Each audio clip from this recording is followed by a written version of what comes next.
Okay, so hi guys, welcome back to 12 Minutes to Glad. We have a very special guest again today. We have Komal Gadwal, got All India Rank 96 in CLAT 2023, and she was one of my students who did so well. I'm extremely proud of her and really proud of her being here as well today. Thank you so much, Komal, for giving us your time.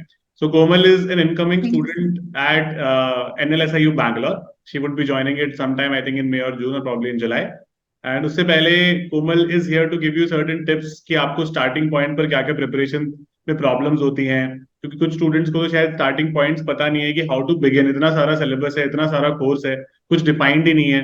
So how to start that. तो thank you again Komal for being a part of this, and I am sure कि आपको भी ये problems face करनी पड़ी होंगी during your preparation. So how did you deal with them? वो starting points क्या रहे थे आपके कि जिसकी वजह से आपको लगा कि यार ये हो ही नहीं पाएगा, शायद स्टार्टिंग में ऐसे लगने लग गया था, but then you figured it out. Like starting में ये नहीं पता लगता है कि कौन से सोर्सेज फॉलो करना है, कौन से टीचर को फॉलो करना है। तो हम लाइक सभी को फॉलो करने लग जाते हैं। तो मेरा ऐसा था कि जब मैंने सीए स्टार्ट करा तो सीए के लिए मैंने इतने सोर्सेज से रीड करा स्टार्टिंग में। तो मेरे को कुछ याद ही नहीं रहता था, उसमें से एक एक बार सबको रीड करती थी। तो पहले मैंने वो डिसाइड किया कि सबके लिए एक या मैक्सिमम टू सोर्सेज, और रिवीजन पे ज्यादा फोकस करा था मैंने। तो उससे काफी हेल्प हुई। That's good. सो कोमल, आपने कितने सोर्सेज रखे थे करंट अफेयर्स के लिए, अगर आप बता सकते हो तो? Like newspaper and your classes और दिस टीआईएस, थ्री और सोर्सेज थे। आप न्यूज़पेपर रेगुलरली पढ़ते थे, ये आपने मुझे बताया था पहले भी कि आपका एक फीचर था दैट यू डिड हाँ, not miss it a single day. And या लाइक द हिंदू में पूरा रीड करती थी। द हिंदू पूरा रीड करती थी, और like the Indian express, like Indian express है, उसके सिर्फ एडिटोरियल वाला पार्ट रीड करती थी। अच्छा, तो मतलब आप दो न्यूज़पेपर से थोड़ा थोड़ा रीड करते थे, द हिंदू पूरा रीड करते थे, थोड़ा सा द इंडियन एक्सप्रेस रीड करते थे. तो आई थिंक यू ऑल्सो हाँ, belong to a place where people generally do not have very good command over English, and CLAT needs it. CLAT को चाहिए कि अगर आपका इंग्लिश बहुत स्ट्रांग होना चाहिए, है ना. तो ये एक बड़ा प्रॉब्लम है. तो आपको पहले से, पहले सब स्टूडेंट्स को पता होता है कि क्लैट अगर क्लियर करना है तो इंग्लिश को थोड़ा स्ट्रांगली प्रिपेयर करना पड़ेगा, even if it is not very strong in your, you could say, खुद का आपका स्ट्रांग सूट नहीं है. So how did you work on that? Because lot of students have this problem. अब इसमें क्या दो चार प्रॉब्लम्स हैं. तो रीडिंग स्पीड स्लो है, इंटरप्रिटेशन भी स्लो हो जाते हैं, इस चक्कर में बहुत सारे एग्जाम में क्वेश्चन नहीं सॉल्व हो पाते, मॉक टेस्ट में ओवरऑल मार्क्स कम आ जाते हैं. तो हर चीज रिजल्टेंट, आई थिंक वो स्टार्टिंग प्रॉब्लम है English. So how did you deal with that? Like English में पहली चीज तो ये, हम वोकैब पे फोकस नहीं करते। हम सोचते हैं कि वोकैब का एक क्वेश्चन आएगा एक पैसेज में, तो उसको छोड़ देंगे, एक मार्क्स कम होगा। पर वोकैब की वजह से हमारी रीडिंग स्पीड भी काफी कम हो जाती है। तो सबसे पहले मैंने वोकैब पे फोकस करा, और वोकैब के लिए मैंने पहले बुक स्टार्ट करी थी, पर बुक से ऐसे कि याद नहीं रहता रोज के न्यू वर्ड्स। तो मैंने सोचा कि जो न्यूज़पेपर के एडिटोरियल्स होते हैं उनमें से काफी पैसेज आ जाते हैं क्लैट में, और उनमें काफी वर्ड्स रिपीट भी होते हैं। तो मैंने वो राइट डाउन करना स्टार्ट करा, और फिर मैं उनको एक दिन में दो तीन बार रिवाइज करती थी। तो उससे वो कैब इंप्रूव हुआ मेरा, और उससे लाइक एडिटोरियल से काफी पैसेज भी आते हैं क्लैट में। तो और दूसरी चीज, रीडिंग स्पीड के लिए लाइक मॉक करते हैं, पर मॉक से रीडिंग स्पीड इतना इम्प्रूव नहीं होता। लाइक हम टाइम देखते हैं कि बीच में कुछ क्वेश्चन कौन से कर रहे हैं, कौन से नहीं करने हैं। लाइक तो मैंने ऐसे स्टार्ट करा कि 2 to 4 लाइक मैं मॉक भी अटेम्प्ट करती थी। मॉक लाइक वीक में 2 मॉक्स करने होते थे, और बाकी दिन टाइमर लगा के लाइक मैं सारे टाइप के आर्टिकल्स ले लेती थी। लाइक कुछ टाइप के आर्टिकल्स में हम जल्दी समझ जाते हैं, और कुछ आर्टिकल्स ऐसे होते हैं हमें समझ नहीं आता, लाइक थोड़ा मुश्किल लगता है। जैसे बायो के पैसेज होते हैं, मुझे काफी डिफिकल्ट लगते थे। तो वैसे सारे टाइप के आर्टिकल्स दे के बैठ जाती थी मैं, 2 to 4 का टाइमर लगा के, जस्ट लाइक मॉक। तो उससे काफी हेल्प हुई थी मेरी। तो कमल, लाइक आप कहाँ से काफी ढूंढते थे उन आर्टिकल्स को? न्यूज़पेपर में तो रोज आपको ऐसे आर्टिकल्स नहीं मिलेंगे बहुत डाइवर्सिफाइड, तो where did you find those articles? There was a website Aeon, like you can search it. Aeon, तो EON? उस पे काफी अच्छे आर्टिकल्स होते थे। AEON। AEON, okay. तो AEON करके कोमल एक वेबसाइट यूज करती थी, आप लोग भी यूज कर सकते हो अगर आपको रीडिंग इंप्रूव करना है.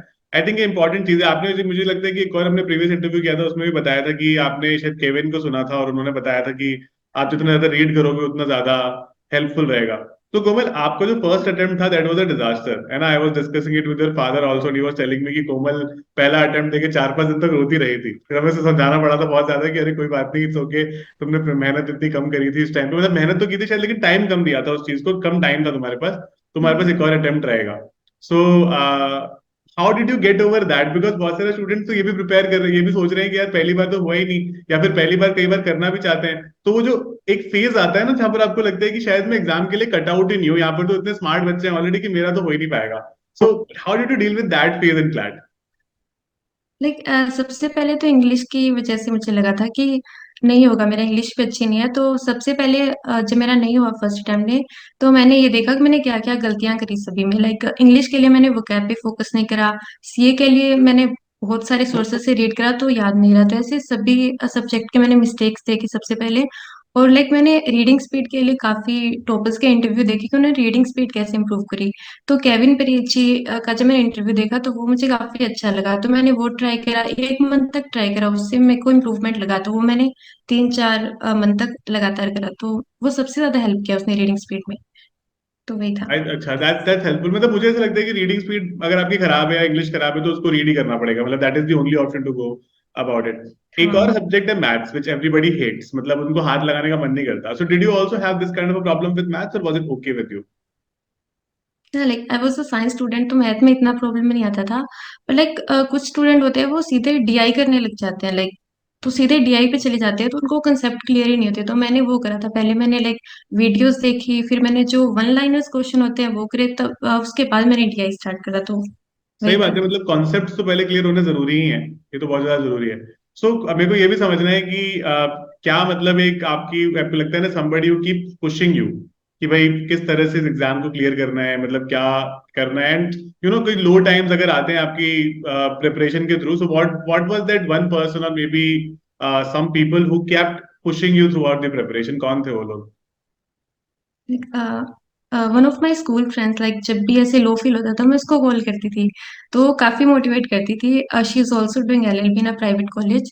ओके। तो उसकी वजह से मैं काफी मोटिवेट हो जाती थी। अगर और कोई लाइक कुछ बोलता तो उससे ऐसे मोटिवेशन नहीं मिलता था, पर वो ऐसे पता नहीं कैसे बोलती थी, उससे काफी मोटिवेशन मिलता था, तो मैं नहीं, उसको अच्छी कॉल बात करती है। थी सबसे पहले। That's good. और आपका शेड्यूल क्या रहता था कोमल? बिकॉज आपने बताया कि you were sitting at home and preparing, पूरे दिन आप मतलब क्लैट को दे देती थी, पूरा डेडिकेट करती थी, and a lot of students would be able to do that. So what was your schedule generally also for CLAT? Like सबसे पहले लाइक मैं 3 बजे उठती थी, तो 3 से 5 रात को बजे तीन तक मैं बजे सिर्फ सीए करती थी। रात को 3 बजे उठते थे आप क्लैट प्रिपरेशन करने? Oh my God! और आप सोते कितने बजे थे फिर? हाँ, वैसे 10 या 11 बजे सो जाती थी। अच्छा, आप सिर्फ 4 घंटे सोते थे? नहीं, मैं दोबारा सोती थी, 3 से 5 अच्छा, ये करके फिर 5 बजे दोबारा। क्योंकि वो अच्छा, टाइम ठीक है, ठीक लाइक है, काफी कैरी सही ऑन। लगता था। हाँ, हाँ, हाँ। लाइक बिल्कुल शांति होती थी घर में, तो 3 to 5 में उसका सीए का कंपेंडियम रीड करती थी। अच्छा, धीरे 5 धीरे बजे आप सो कवर जाया करा था। करते थे, फिर व्हाट नेक्स्ट? अब फिर मैं 6 बजे दोबारा उठती थी, फिर 6 बजे चाय वगैरह पी के फिर मैं न्यूज़पेपर रीड करने लगती थी, तो 1 घंटा न्यूज़पेपर को। उसके बाद लाइक मैं टाइम टेबल बनाती थी, तो मैंने कभी ऐसे नहीं बनाया कि 6 से 7 ये करना है, 7 से 8 ये करना है, वो फॉलो नहीं होता। फिर एक दिन फॉलो नहीं होता, दोबारा करने का मन भी नहीं करता। तो मैं ऐसे बनाती थी कि 1 घंटा लीगल रीजनिंग करना है, 1 घंटा लॉजिकल रीजनिंग करना है, तो वो दिन के किसी भी घंटे कर सकते हैं, ये नहीं फिक्स नहीं है कि सुबह ही करना है। तो कभी कभी ऐसे मन भी नहीं करता कुछ पढ़ने का, तो मैं अपने अकॉर्डिंग डिसाइड करती थी कि मेरे को दोपहर में करना है वो सेक्शनल, या रात को करना है, पर मैं करती जरूर थी। सही बात है। सो कोमल, ये मतलब एक डेली शेड्यूल रहता था सेक्शनल्स करने का, अदर देन जो आप नॉर्मल रीडिंग करते थे, उसके अलावा आप क्वेश्चंस भी ऑलमोस्ट एवरीडे सॉल्व किया करते थे, आई एम श्योर। हाँ, लाइक मतलब डेली आप हफ्ते में सेक्शंस। 2 मॉक करते थे, और सेक्शनल टेस्ट आपके ऑलमोस्ट डेली चलते थे, ताकि मतलब वो एक प्रैक्टिस में रहे क्वेश्चंस। सो जब आपने अपने मॉक टेस्ट करने स्टार्ट किए थे, तो आपको पता है आपका स्कोर कितना आता था शुरू में? What was your average score at that time? हाँ, लाइक मेरे पहले मॉक में 29 थे। अच्छा, ओके। काफी रोना आया था उसको देख के तो। What was your CLAT score then? CLAT score like in first attempt, नहीं, अभी मतलब जब when you got such a great rank. अभी it was 97.25। Okay, that's pretty good यार। And Komal got an all India rank 96 at 97.25 यार। उसमें और आपने टोटल नंबर ऑफ मॉक्स कितने किए थे कोमल ओवरऑल अपनी सेकंड पार्ट ऑफ जर्नी में? एक टोटल मैंने काफी 100 प्लस तो किए थे मैंने ऑलमोस्ट, अच्छा, तो मतलब यू वर लाइक दोनों को मिला के। दोनों अटेम्प्ट्स को मिला के? ठीक है, आई थिंक हाँ। Pretty good. मतलब यार 100 के आसपास मार्क्स करना तो काफी अच्छी बात है। मतलब आई थिंक एक रहता भी है, most of the toppers that I speak to generally बोलते हैं कि हमने 70-80 के आसपास तो किए ही थे। मतलब वो एक रहता है, बिकॉज उतनी प्रैक्टिस नहीं करेंगे तो फिर हम यूज टू नहीं हो पाते एग्जाम को सॉल्व करने के। And also for English particularly, या फिर इंग्लिश और क्रिटिकल रीजनिंग साथ में बात कर लेते हैं, did you have a particular source that you use to practise? For critical reasoning it was GMAT verbal book. Okay. उसमें लाइक काफी डिफिकल्टी लेवल उसका काफी हाई था, तो अगर मैं वो करती थी सॉल्व और उसके बाद मॉक टेस्ट करती थी, मॉक टेस्ट थोड़ा इजी लगता था, तो मैंने सीआर उससे प्रैक्टिस करा।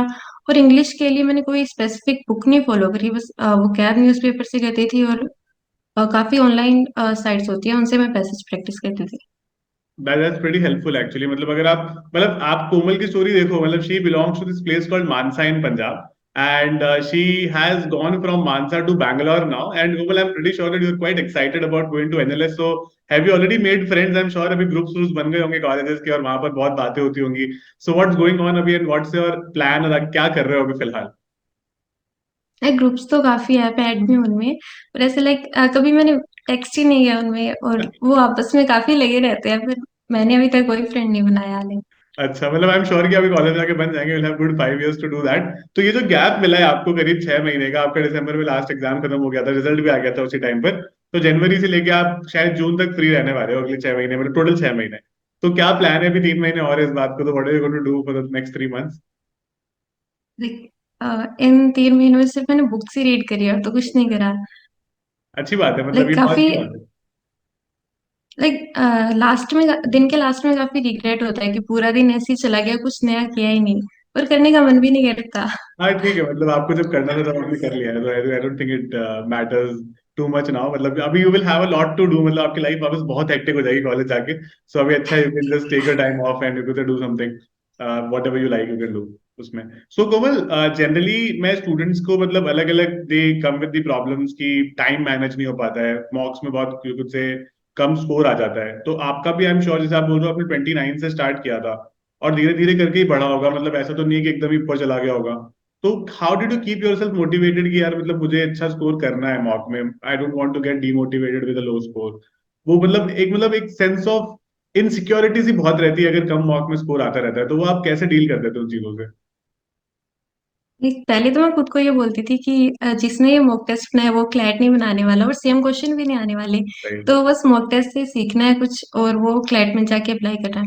और लाइक काफी ऐसे भी होते हैं काफी स्टूडेंट्स की वो कुछ नई चीज ट्राई नहीं करते मॉक टेस्ट में, वो सोचते हैं कि अगर कुछ नया ट्राई करेंगे, लाइक पैटर्न चेंज करके देखेंगे तो मार्क्स कम हो जाएंगे, तो वो हम्म। इस डर के कारण चेंज करके नहीं देखते। पर अगर हम मॉक टेस्ट में ऐसे पैटर्न चेंज कर करके देखते हैं, और अगर किसी से हमारा मार्क्स इंप्रूव होता है तो वो हम क्लैट में कर सकते हैं। तो मैंने वो पहले ट्राई करा पैटर्न सबका, तो एक हैवी रीडिंग सेक्शन, एक लाइट रीडिंग सेक्शन, तो उससे काफी हेल्प हुआ। और दूसरी चीज कि पहले मैं मार्क्स देखती थी तो ऐसे बुरा लगता था, बाद में मैंने अपनी मिस्टेक्स नोट डाउन करना स्टार्ट करा, राइट। तो मैं मिस्टेक्स नोट डाउन करती थी। अगले मॉक टेस्ट से पहले उनको 2-3 बार रीड करती थी कि ये मिस्टेक्स नहीं करनी है, कोई नई मिस्टेक कर सकते हैं। तो हाँ। जब दूसरा मॉक टेस्ट देती थी तो मार्क्स चाहे इम्प्रूव नहीं होते, पर मैं मिस्टेक्स देखती थी कि कुछ कम करी है नहीं करी पहले से, तो उससे मोटिवेशन मिलता था थोड़ा कि कम हो रही है मिस्टेक्स। आई थिंक ये यूजफुल है। एंड एक बहुत सारे स्टूडेंट्स ने मुझे अभी रिसेंटली ये बताया कि सर हमारा ना प्रॉब्लम ये है कि हम कंसिस्टेंट नहीं हो पाते। आज मतलब जैसे आपकी बात सुन रहे हैं तो हो सकता है कि लोग मोटिवेट होंगे कि कोमल ने भी करा, कोमल भी हमारे पॉइंट पे थी एक टाइम पे और उसने इतना अच्छा कर लिया, तो हमें भी करना चाहिए। लेकिन वो मोटिवेशन ना हफ्ते 10 दिन रह पाती है, वो थ्रू आउट द प्रिपरेशन नहीं रह पाती। तो how did you push yourself throughout the preparation that everybody would want to know? मैं तो कई बार बताते रहता हूँ, बट मुझे ऐसा लगता है कि if it comes from an aspirant जो भी रिसेंटली एस्पिरेंट थी, going to a dream college which everybody is preparing for CLAT, उसका ड्रीम कॉलेज है, उनको जाना है। सो आपका मतलब how did you keep pushing yourself every single day कि यार मेरे को ये करना है, मतलब करना है? लाइक पहली चीज तो मेरे पास कोई सेकंड ऑप्शन ही नहीं था, तो ये पता था करना तो यही पड़ेगा। और लाइक कभी कभी ऐसे लो फील होता था, कुछ भी करने का मन नहीं करता, तो मैं उस दिन पूरे एक दिन का ब्रेक लेती थी, कुछ भी नहीं पढ़ती थी, फिर सेकेंड डे दोबारा स्टार्ट करती थी। पर ऐसे नहीं कि ब्रेक लाइक वीक में 2-3 बार ले लिया, लाइक कभी कभी 2-3 वीक के बाद ऐसे थोड़ा लगता था कि क्या ही कर रहे हैं, मतलब कुछ समझ ही नहीं आता था, तो हम्म। एक दिन का ब्रेक लेती थी फिर दोबारा स्टार्ट करती थी। आई थिंक ये भी इंपॉर्टेंट है, कभी कभी ब्रेक ले लेना, खुद के साथ बहुत ज्यादा हार्श भी ना होना, बट फिर भी सही पाथ पे रहना। सो आई थिंक मतलब यू आप एक ना आइडियल क्लैड एस्पिरेंट हो, जो मतलब ऐसा क्लैड एस्पिरेंट नहीं है जो बहुत ज्यादा एकदम ऐसे प्रॉपर अच्छे इंग्लिश मीडियम स्कूल से पढ़ के निकला है, जो इंग्लिश एकदम प्रॉपरली बोलना और पढ़ना जानता था, बट यू न्यू कि क्या क्या मेहनत किस किस पॉइंट्स पर मेहनत करनी थी, एंड अब आपने एग्जैक्टली वो किया, तो आपने अपना पहला पड़ाव जो मतलब क्लैट क्लियर करना होता है वो आपने क्लियर कर लिया है. Now you're going to one of the best law universities in the country, and I'm pretty sure that you're going to do really well there also with the kind of consistency. आपका जो मतलब मुझे ऐसा लगता है कि जो सोचने का तरीका है वो बहुत ज्यादा पॉजिटिव है चीजों को लेके. मतलब there are lot of people, मतलब ऐसा कई बार होता भी है ना कि हम लोग प्रॉब्लम्स आती है क्लैट करने में या कुछ भी जनरली, तो हम परेशान होकर बैठ जाते हैं कि यार ये तो नहीं हो रहा, छोड़ो इसको, मतलब ये नहीं हो पाएगा. आपके अंदर वो एक पैशन है कि नहीं होगा, कैसे नहीं होगा, कर लेंगे ना. मतलब वर्स्ट के सिनेरियो में तो नहीं होगा, बट अगर कोशिश ही नहीं करेंगे तो डेफिनेटली नहीं होगा. So I think that something that really like about you. Komal की एक बड़ी सी अच्छी सी स्टोरी उन्होंने जो पहले सुनाई थी, तो आई आस्क्ड कोमल की why did you take law as a career. मतलब आपको मानसा में बताया किसने कि क्लैट का एग्जाम होता है और लॉ एज अ करियर आप ले सकते हो. तो Komal is a very good story. आप बताना चाहोगे कोमल, है मैं बताऊं ये story? The story that you told me कि आपके गांव में एक बहुत बड़ा प्रोसेशन हुआ था when you were small. Yeah, like there was a girl in our village. She became a judge. So I was in fourth class, I guess. तो like village में ऐसे होता है कि अगर कोई बड़ी जॉब लग जाता है उसकी सभी ऐसे बात करते हैं. तो like हमारे घर में सभी जगह उसकी बात हो रही थी कि वो लड़की जज बनी है. She was the first girl from our village. तो मैंने सोचा था तभी कि मैं भी यही करूंगी सेम चीज. तो उसके बाद मैंने डिसाइड करा कि मेरे को लॉ करना है. पर टेंथ क्लास में आके लाइक मेरे को सभी ने बोला कि साइंस ले ले, लॉ में वैसे भी कोई करियर नहीं है, लाइक काफी लोग बोलते हैं. तो उनके प्रेशर में आके मैंने साइंस भी ले लिया था. और तब मैंने नहीं सोचा कि मेरे को एलएलबी करनी है. लाइक प्लस टू के बाद फिर मैंने दोबारा डिसाइड किया. तो तो मुझे पता लगा कि क्लैट भी होता है, तो इसलिए मैंने ट्वेल्थ के साथ भी प्रेपरेशन एक ग्रेड ट्वेल्थ के बाद स्टार्ट करी थी. तो ये बहुत ज्यादा अच्छी बात है कोमल, मतलब कि आप अपने प्लान पर थोड़ा स्टक रहे, इवन दो इधर उधर थोड़ा बहुत होके वो होता ही है. आई think that is very normal कि आपको लोग आगे बताते हैं कि साइंस ले लो, कॉमर्स ले लो, ह्यूमैनिटीज मत लो, ये मत लो. तो a lot of people would tell this, but it's very important to stick to your strengths, and you've done so well also. मतलब I'm really proud of you, and I'm sure you are also proud of yourself कि ये ultimately हो पाया. And it was made possible with all the hard work that you put in. Ultimately you could say bore a lot of fruits. So thank you so much Komal for being a part of this. And मैं एक and note thank चाहूंगा you. आपसे, जो आप CLAT aspirants को advice देना चाहोगे, क्योंकि now you have become a senior CLAT aspirant. Aspirant तो रहे ही नहीं हो आप, now you are a proper college student. Within 3 months आप बन जाओगे. सो आपकी बात डेफिनेटली स्टूडेंट्स को बहुत ज्यादा इम्पैक्ट करेगी और वो शायद समझ पाएंगे, और क्योंकि आप उनकी पोजीशन पर जाकर बोल बता सकते हो, क्योंकि आपने भी सेम प्रॉब्लम्स फेस किए हैं अभी 6-8 महीने पहले ही. सो आप क्या बोलना चाहोगे उनको ताकि वो एक सही पाथ पर रहे और अपनी प्रिपरेशन को प्रॉपरली आगे बढ़ा पाए? मुझे बस ये बोलना है कि दूसरों की बातें नहीं सुननी है और उनको दिल पे नहीं लेना है. लाइक काफी लोग हमें बोल देते हैं कि तेरा क्लैट नहीं होगा, तेरी इंग्लिश अच्छी नहीं है, तेरे से मैथ्स नहीं होता. काफी लोग बोल देते हैं, हम उनकी बात मान भी लेते हैं, हम ट्राई नहीं करते फिर. तो उनकी बात दिल पे नहीं लेनी है. जिस चीज में वीक है उस पे लाइक फोकस करना. अगर एक चीज काम नहीं करती तो दूसरी चीज देखनी है, दूसरी चीज ट्राई करके देखनी है. लास्ट में जाके कहीं ना कभी तो इम्प्रूव हो ही जाएगा. तो इसलिए दूसरों को नहीं सुनना, दूसरे क्या कर रहे हैं वो भी नहीं देखना, वो कौन से सोर्सेस फॉलो कर रहे हैं, कौन से टीचर्स की वीडियोस देख रहे हैं. लाइक खुद का मन करता है, खुद को जो अच्छा लगता है वो करना है. सही बात है. और ठीक मतलब बोला. एक सही सा प्लान होना चाहिए आइडियली ना क्लैट के लिए, कि आप समझ जाओ कि आपके लिए क्या क्या चीजें इंपॉर्टेंट है. Just because you don't like something doesn't mean you won't do it. I mean CLAT की अगर रिक्वायरमेंट है तो करना ही पड़ेगा, मतलब it's something that's required for the exam. So thank you so much Komal for giving us your time today, and was very thank you fruitful. I भैया. Am sure जिन लोगों को कोई भी अगर चीज पूछनी है कोमल से पर्टिकुलरली, तो आप कमेंट बॉक्स में मेंशन करो, and Komal and I will try and answer all your questions that you guys have with respect to the preparation. And thank you so much again, Komal, for giving us your time. And अब मेरे को पता है कि आप काफी ज्यादा अभी फन में घुसे हुए हो, काफी आपकी बुक्स वगैरह चल रही हैं बहुत सारी, उसके बीच में आपने टाइम दिया है. And thanks a lot again for being a part of this very useful fruitful interview.